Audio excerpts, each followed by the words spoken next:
Datos que aseguran que el calentamiento global provoca cada año en el mundo 7 millones de muertes prematuras, más que las causadas por el SIDA y la malaria, por ejemplo.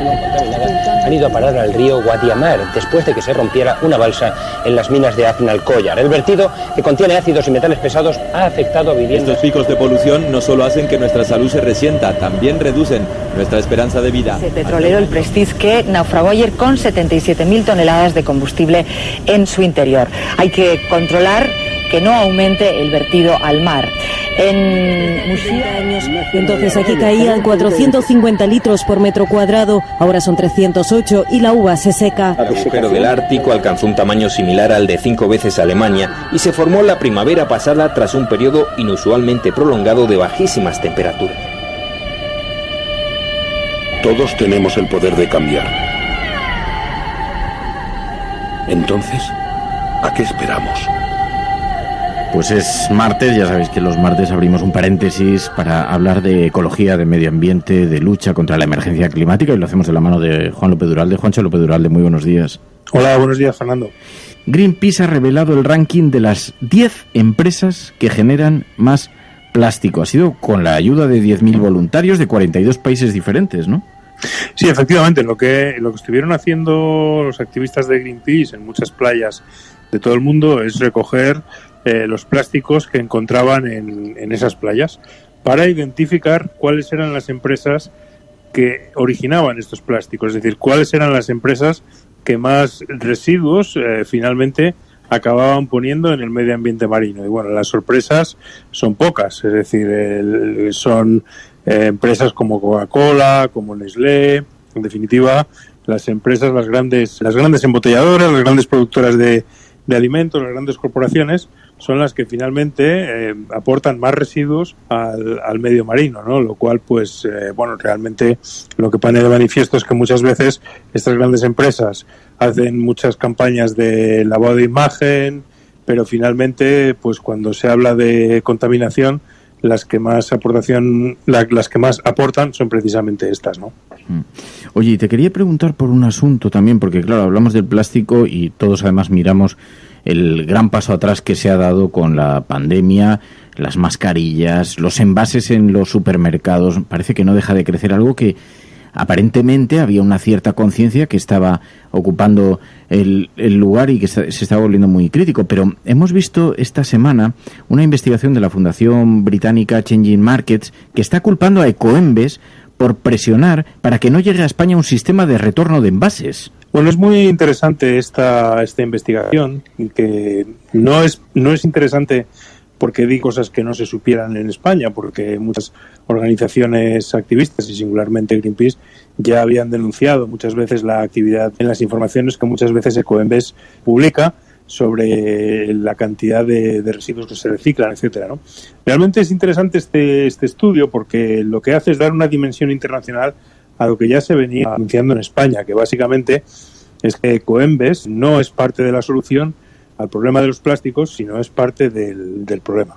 ¿Por qué? Pues es bastante sencillo, porque Ecoembes, que está legalizada como una sociedad anónima no lucrativa, que es una versión un poco rara y que tiene entre sus aportadores pues todas estas empresas de las que hablamos y que casualmente Greenpeace identifica como las que más plásticos aportan al mar, como Coca-Cola, Nestlé, etcétera, etcétera, pues son las que conforman este círculo de financiación de Ecoembes, ¿no? Entonces Ecoembes cobra por cada envase que se pone en el mercado con la obligación de utilizar esos recursos para reciclarlo, pero realmente luego los índices de reciclaje son muy bajos, según denuncian las organizaciones ecologistas, ¿no? Del orden del 25%, muy por debajo de la normativa europea y de lo de cumplir. Entonces, bueno, pues ahí durante mucho tiempo ha habido las denuncias sobre lo que supone Ecoembes, pero claro, Ecoembes maneja muchísimo dinero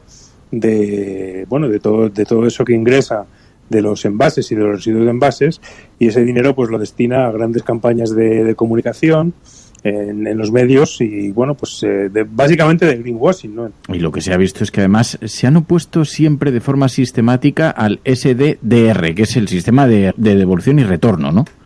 Sí, efectivamente. El SDR es la versión y la nomenclatura moderna a la vieja tradición que teníamos en España de bajar las botellas al tendero para que te diera nuevas botellas o te diera unos céntimos por esas botellas. Esto era lo que antes hacíamos y ahora esto se hace de manera más automatizada en otros países europeos donde está instalado y que es muy sencillo. Simplemente tú bajas las latas o bajas las botellas, las metes en una máquina y esa máquina te devuelve lo que tú has pagado de más por esos envases, ¿no? Bueno, es un sistema que funciona muy bien en el resto de países de Europa, pero sin embargo en España pues no se ha conseguido poner en marcha precisamente porque Ecoembes, que tiene el monopolio de la gestión de los envases y embalajes, pues prácticamente impide que se desarrollen, impide, bueno, pues con prácticas de lobby político que se implante este sistema en nuestro país y en muchas comunidades autónomas, ¿no? Entonces, bueno, pues esto es uno de los hechos más polémicos que han ocurrido en los últimos años en nuestro país, ¿no? La oposición de Ecoembes a abrir el sistema de gestión de envases a otras tecnologías y a otros sistemas que puedan aumentar esa eficacia. Que es una de las operaciones de camuflaje más impresionantes que hemos visto. Decías el greenwashing, la manera en la que las empresas, a través de esta compañía, se han unificado, empresas de alimentación, supuestamente para reciclar sus envases, y en realidad lo que están haciendo es una gran operación de imagen y de marketing, ¿no?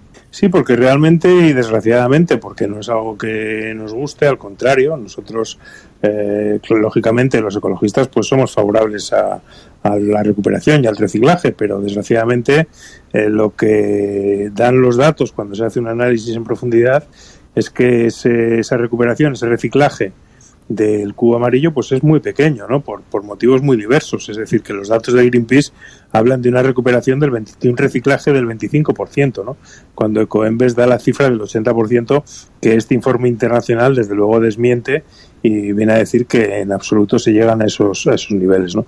Entonces, bueno, pues realmente, como te digo, este informe de Changing Markets lo que ha hecho ha sido poner la lupa sobre una situación que se vive en España en el campo de los residuos, que empieza desde el propio desconocimiento de los datos. Es decir, el propio informe dice que es muy difícil saber con exactitud qué volumen, qué cantidad de residuos de envases se producen en España, porque los datos ni siquiera los tiene la administración, los tiene la propia empresa Ecoembes, con lo cual pues es muy difícil conocer la verdad, ¿no? Por eso este informe es trascendente porque, como digo, bueno, ratifica la denuncia que venían haciendo algunos activistas, pocos, porque como te digo, Ecoembes si algo hace es, financiar muy bien, pues todas sus campañas de publicidad en los medios, ¿no? Un lobo con piel de cordero, decían en público. Un estudio señala a Ecoembes como principal enemigo de la lucha contra el plástico, una investigación de la Fundación Británica Changing Markets que culpaba a esta empresa de presionar para que no llegue a España un sistema de retorno de envases. Juan López Duralde. Juancho, gracias. Gracias a ti, Fernando. Un abrazo.